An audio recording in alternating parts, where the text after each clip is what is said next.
Alexandra Moore, as we mentioned, coming up. And, wonderful artist. It's always fun to meet people who are following those dreams. Oh, definitely. And I recently caught up with a woman named Nina Winters, who's turned her passion for sculpture into a lifelong career.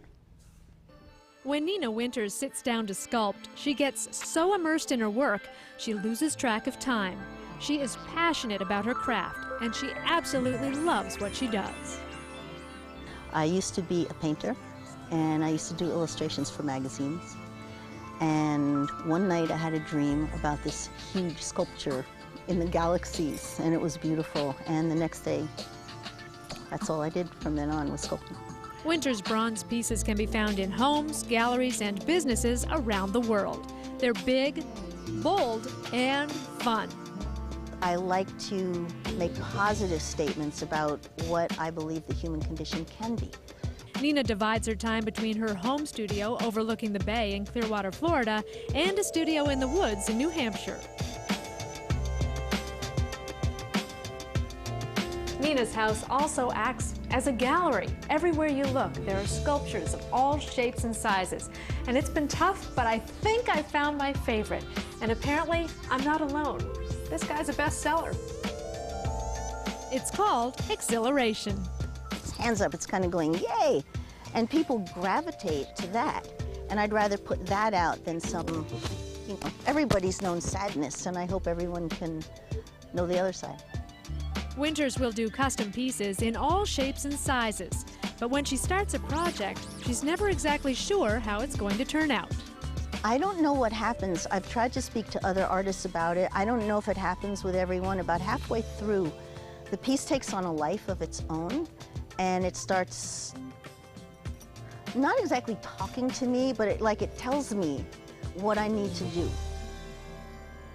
We are in the studio now, and this is where the creative process gets started. Here we have a box of clay.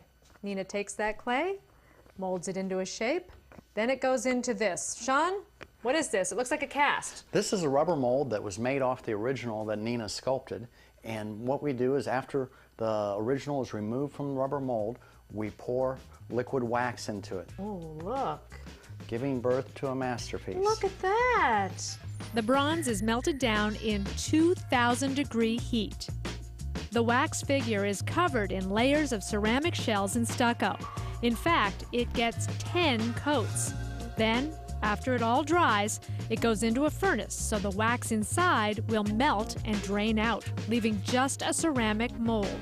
It's thick because if it wasn't, the hot bronze would crack the mold. It feels like you're creating the universe. It's fabulous.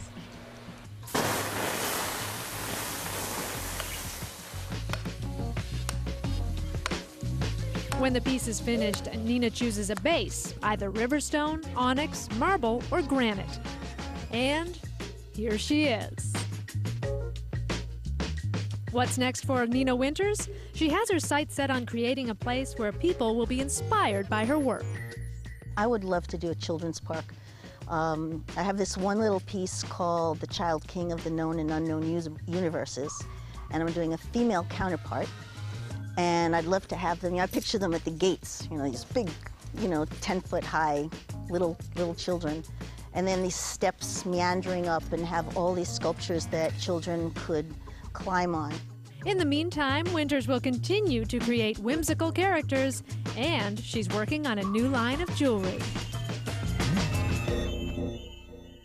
Cool pieces, huh? That is so cool. She's very good at what she does. Wow. She's got massive pieces around the world. That is amazing. I love the way they're made. Oh, I know. It's just so... It's quite a process. Yeah, seriously. I mean, she doesn't do the big stuff at home. She's got a big factory for that, but I don't know how she does it, but she does it well. Hey, you want to stick around, folks, because coming up, we're going to hear some a little bit of music from Alexandra Moore. Yes. Oh, you guys happy about that? We'll be right back.